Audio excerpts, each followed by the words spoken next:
Happy Monday, everyone, and happy July 1st. I hope everyone is feeling great and wonderful in a place of gratitude and love. Thank you so very much for turning up and tuning in, for liking, subscribing, commenting, hitting the notification button, and sharing. This is your collective energy weekly reading for the week of July 1st to July the 7th. If you would like to donate to this reading, to this channel, or to the cause, it would be greatly appreciated and much needed.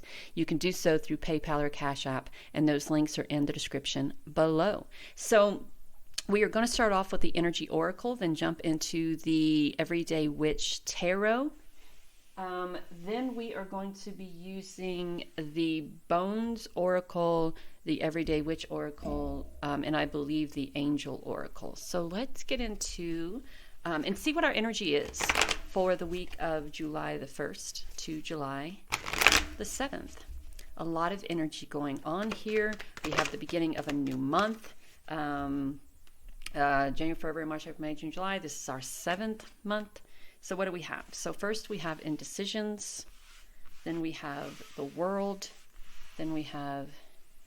Okay, so this is truly what I want to say. I feel like some of you have a lot of decisions to make in this first week of July. What direction? What do I do? How do I do it? What am I going? How am I getting there? What am I choosing? What's the plan? Where do we go? There's a lot. There seems to be a lot on your plate.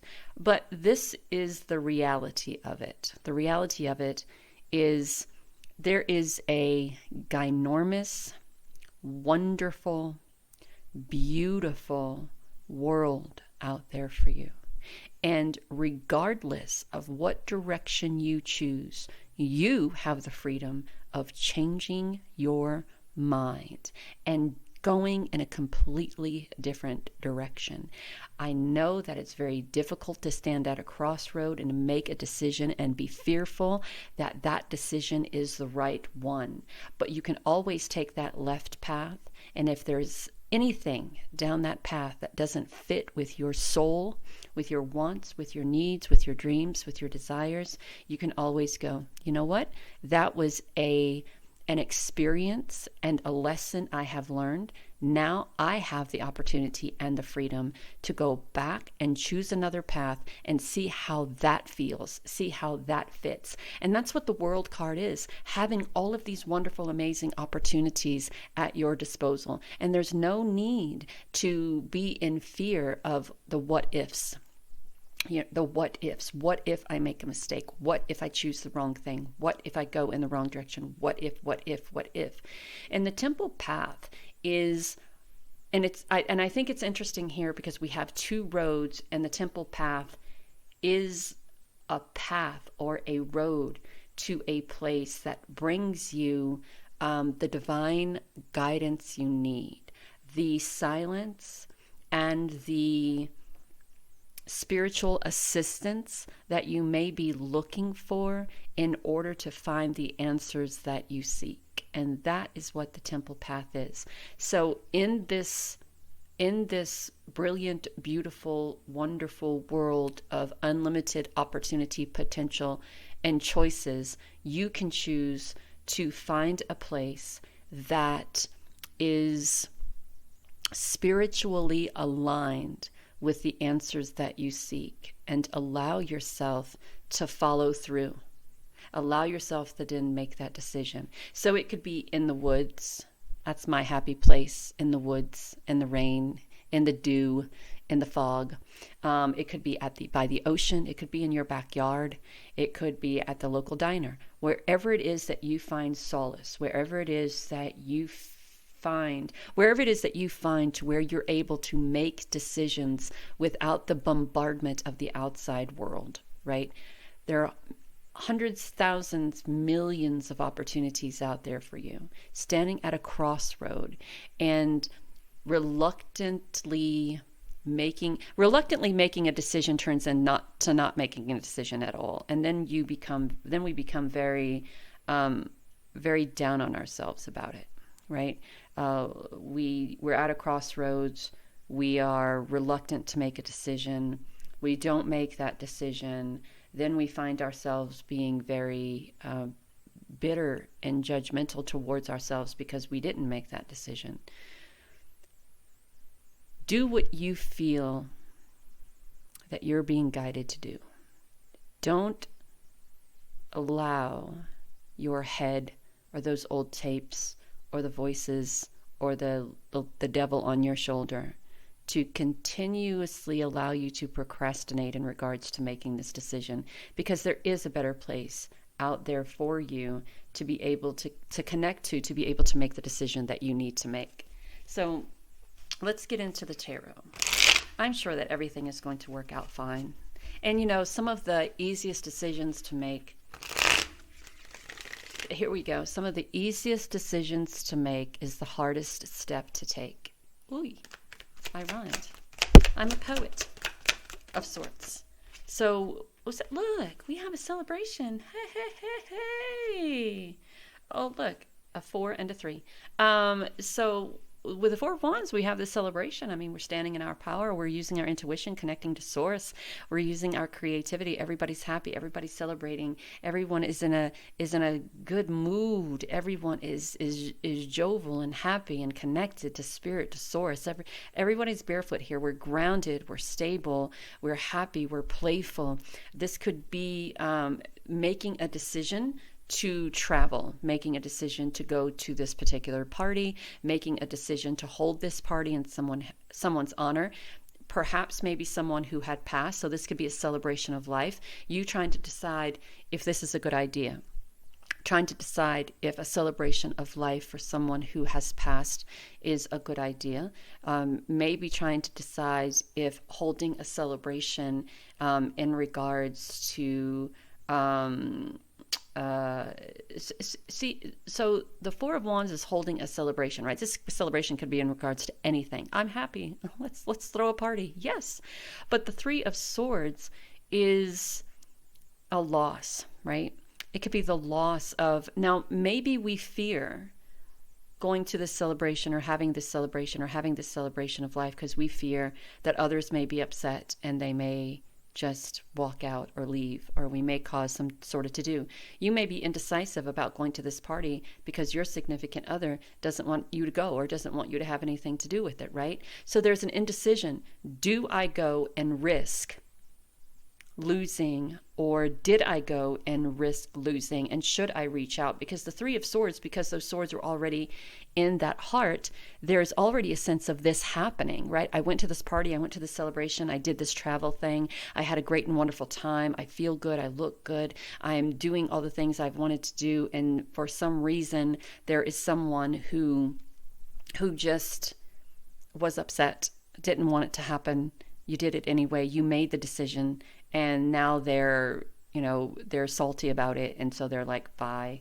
And it happens very quickly here because we can still see the indentation of your head in the pillow, and you are about to pop open your journal and write about what an exciting time that you had, but someone made this choice to just be salty about a decision that you made. And what I want to say is if there is someone in your life who is upset because you have chosen yourself, then the problem isn't really yours, it's theirs. Because there's a lot of people here celebrating you, congratulating you, appreciating you, and you're trying very hard to maybe keep this in balance. You're trying hard to please others. You're trying hard not to just please others, but please your significant other and please yourself all at the same time. Well, here's a little bit of advice, and here's a little bit of realism, truthism. You can't please everybody all the time. No matter how hard you try, no matter what it is that you do, you can't please everybody. There's always going to be somebody who has a fucking bitch about something. There's always going to be somebody that sees fault in something. Not these people, because these people appreciate you.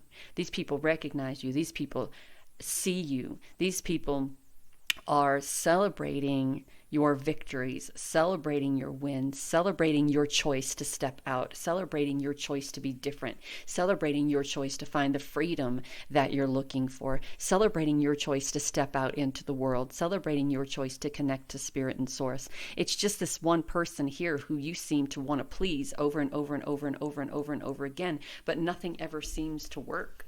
Nothing will ever please them. Unless you do everything to benefit them, nothing will ever please them. Nothing will ever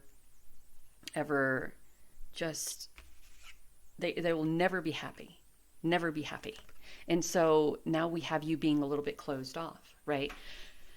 So the Four of Pentacles, right? If they'll never be happy, then I don't think I can be happy. And here you go again, giving up your wants, needs, dreams, desires to make somebody else happy. So you're going, well, I love them so much that I want them to be happy. So now I'm going to shut myself away. Now I'm going to not go to these parties and not step out into the world and not to do the things that Spirit is calling me to do. I've learned my lesson.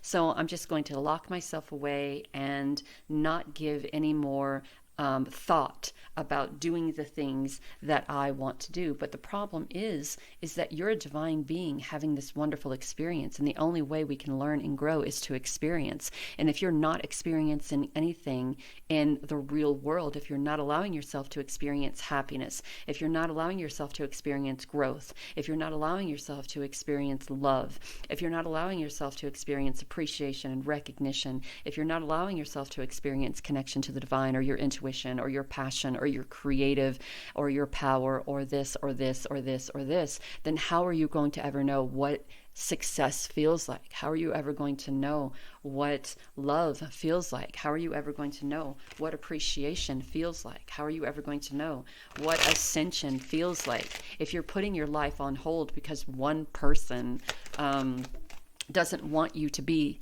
the best that you can be, right? You are a divine goddess. You are a divine spiritual being having this human experience. Your purpose here is to be the best you can be in every area of your life: spiritual, mental, emotional, sensual, sexual. I mean, we have the Empress here and the King of Pentacles, the Midas touch man, the growth, the ascension, the loyalty, the balance, the stability. And then we have the Empress, the divine mother, the creator, being equally as loyal and playful as she produces the life that she desires to produce. But you are not going to do that if you have someone, I'm going to say it. I'm going to say it, and you're not going to stop me from saying it. You're not, there's no way that you're able to do that if you have someone pulling your strings like a marionette. That's not going to happen. So you have all of this divine energy around you. You have all of this abundant energy, appreciative energy, goddess energy, celebratory energy, and you are closing yourself off from all of it because there's one person who doesn't want you to experience what that's the deal, though. They don't want you to experience the things that they haven't experienced. So they're going to make sure that this experience is an awful experience for you. Because if they're not experiencing it, then they don't want you to experience it. And they don't want to experience it with you. So we're coming to a pretty logical perspective here. We're putting a little logic behind this. And I kind of feel that you're now looking at this from a perspective of, why am I giving this person all of the power? Why am I allowing this person to dictate and determine my spiritual growth, my happiness, my mental, physical, and emotional state? Why am I allowing this person to do that? Prior to this person, I have no doubt that you were the person who was able to manifest, to create, to visualize, to connect with spirit source on a true, real, spiritually vibrational level. And then this person comes along and now you're kind of like in the shadows, in the background. And if they're not happy, then you can't be happy, even though you're struggling to make everybody happy. There's no way that you can struggle to make everybody happy and still be in this zone. So you're bringing a little logic and perspective to it. You're doing a little bit of research, and it's almost like you are researching what what is that word? Shadowing? No. Ghosting? No. Um, it's like when someone is constantly, and I'll know the word as soon as I stop recording, but what makes this person happy is making you miserable. Does that make sense? What creates happiness in this person's life is seeing you miserable. What creates misery in this person's life is to seeing you appreciated and happy and seeing you in your element, and you're catching on. You're catching on. And so one chapter is closing and another chapter is opening, and then you have a choice. What do you do with the energy? What do you do with the information that you now have? What do you do with the information that we're learning here today? What do you do with the information that Spirit has presented to you? Do you continue to allow yourself to be a happy, and look, indecision and indecision. We're at a crossroads here. We're at a crossroads in the beginning. We're at a crossroads in the end. You have the information that you need by the end of the week. The question is, what do you do with it? Are you going to allow this person to continue to make you miserable, or are you going to step into this happiness that is around you? I have a friend who's in the process of buying a house with her significant other, and I don't think that he would be upset, like while he's at work, she's at the house doing the cleaning and the decorating and the painting and all of that. And it's almost as if she feels that he may resent her because he's doing all the work to buy the house and she's doing all the work to make the house a home. And I think he wants to be included in that. So he may find it a little bit heartbreaking. I don't know. It's weird. So we'll see, right? But there is a decision here. So let's see what our oracle cards say for the week. These are new. It's new to me. And so far, I really like them. We have prosperity, wealth, contentment, and abundance that goes hand in hand with the Four of Wands and the Six of Wands and the King of Pentacles and the Empress and the World card. You just have to make a decision to get there. We have the Pack, inner work, deep connection, soul tribe. So you could be meeting new people, doing work on yourself, that shadow work, connecting on a deep level with new people. The Empress card, to me, sometimes feels like that scepter that she's holding up is kind of like that divine light of Spirit, and it is attracting like-minded people to her. So don't be surprised if in this first week of July you start meeting new people and associating with these new people on a more spiritual, energetically spiritual level. And then we have Warrior. Yes.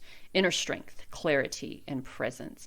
And I kind of feel like the decision that you make here is you tapping into that inner strength and finding the clarity that you need to be in this moment,